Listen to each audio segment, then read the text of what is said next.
High বন্ধুরা, আসসালামু আলাইকুম। রেকলিনা কিচেনের আরেকটা নতুন ভিডিওতে আপনাদের সবাইকে স্বাগত জানাই। আজকে আমি নিয়েছি একটা কাটলেট রেসিপি। আজকে আমি কচু দিয়ে ভেজ কাটলেট রান্না করব। তাহলে চলুন ভিডিওটা না টেনে সম্পূর্ণ দেখতে থাকুন, আশা করি ভালো লাগবে।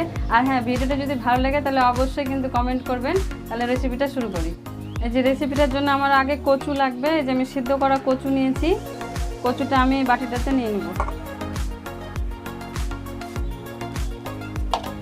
কচুটাকে আমি যেটা একটা গ্লাস নিয়েছি, গ্লাসের এই পিছন দিয়ে কচুটাকে আমি ম্যাশ করে নেব। এরকম করে ম্যাশ করে নেব। কচুটা ম্যাশ করা হয়ে গেছে। এখন আমি দুটো আলু নিয়েছি, এই যে সিদ্ধ করা আলু, চোচাটা ছাড়িয়ে নেব। চোচাটা ছাড়ানো হয়ে গেছে। এখন কচুর সাথে এটাকেও ম্যাশ করে নেব। কচু আলু ম্যাশ করা হয়ে গেছে। এবার আমি রান্নাটা শুরু করব, তাই জন্য গ্যাস জ্বালিয়ে নেব। গ্যাসটা জ্বালিয়ে নিয়েছি। এখন কড়াইটা বসিয়ে দিই। কড়াইটা আমার গরম হয়ে গেছে, দিয়ে দেবো সরিষার তেল। তেলটা গরম হয়ে গেছে, এখন দিয়ে দেবো জিরে। জিরেটা ভাজা ভাজা হয়ে গেছে, দিয়ে দেবো পেঁয়াজ বাটা। অল্প দিব আদা রসুনের বাটা। স্বাদ মতো দিব লবণ। অল্প হলুদ দিয়ে দেবো।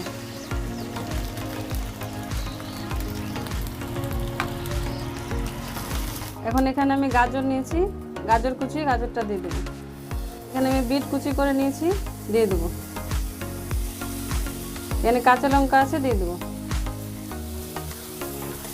সব দিয়ে ভালো করে নেড়ে দেবো। এগুলো আমার ভাজা ভাজা হয়ে গেছে। এখন আমি নারকেল কুচি নিয়েছি, অল্প দিয়ে দেবো। এটা একটু ভেজে নেব। নারকেলটা ভাজা ভাজা হয়ে গেছে। এখন আমি কচু আলু সেদ্ধটা দিয়ে দেবো। ভালো করে নাড়িয়ে নেব। ভালো করে নাড়িয়ে ভাজা ভাজা করে নেব। এই যে দেখুন ভাজা ভাজা হয়ে গেছে। এই মিশ্রণটাকে এখন আমি এটা থালার মধ্যে তুলে নেব। এই যে তুলে নিয়েছি। এখন এটাকে ঠান্ডা হতে দেব। এই যে মিশ্রণটা ঠান্ডা হোক, ততক্ষণে আমি এই যে ময়দা নিয়েছি, ময়দাটার ঘোল বানিয়ে নেব। এখানে আমি 4 চামচ ময়দা দিয়ে দেবো। এই যে ময়দা দিয়েছি, এখানে অল্প জল দিয়ে ঘোল বানিয়ে নেব। এই যে মিশ্রণটা আমার ঠান্ডা হয়ে গেছে। এখানে আমি অল্প যে ব্রেড ক্রাম্বস নিয়েছি, ব্রেড ক্রাম্বসটা দিয়ে দেবো, অল্প দেব।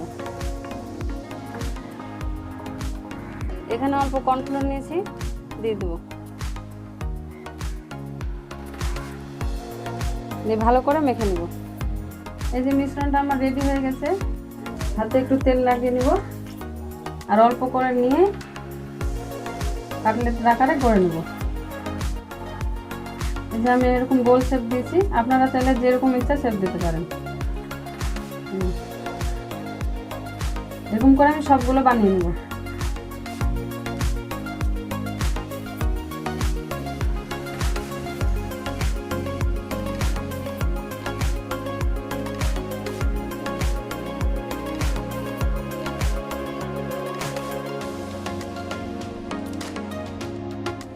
এই যে এরকম করে আমি সবগুলো বানিয়ে নিয়েছি।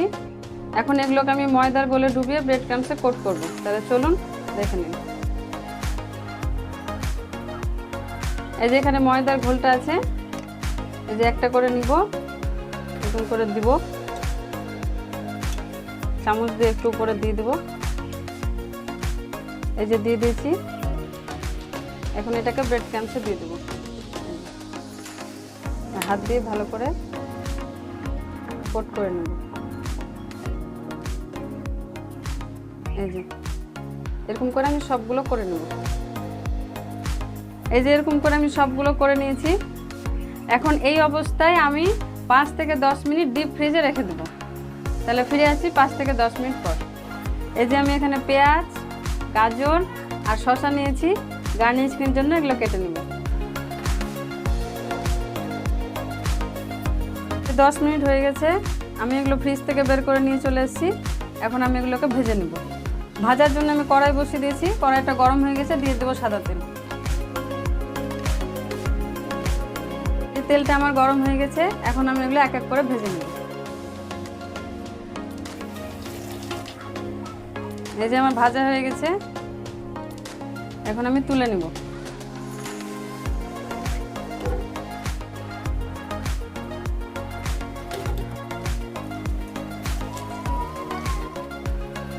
এই যে এগুলো আমার ভাজা হয়ে গেছে, এখন তুলে নেব। এই যে কচু দিয়ে ভেজ কাটলেট আমার রেডি হয়ে গেছে। এই যে আমি শসা, গাজর, পেঁয়াজ দিয়ে গার্নিশিং করেছি। আপনারা চাইলে চা দিয়েও খেতে পারেন এবং কোনো সস দিয়েও খেতে পারেন, খুব ভালো লাগবে খেতে। অবশ্যই বাড়িতে একবার ট্রাই করবেন। যদি রেসিপিটা ভালো লেগে থাকে তাহলে অবশ্যই লাইক, শেয়ার, সাবস্ক্রাইব করবেন। এভাবেই আমাদের চ্যানেলকে সাপোর্ট করবেন। আজকের মতো এই পর্যন্ত, দেখা হচ্ছে পরবর্তী ভিডিওতে। সবাই ভালো থাকবেন, সুস্থ থাকবেন।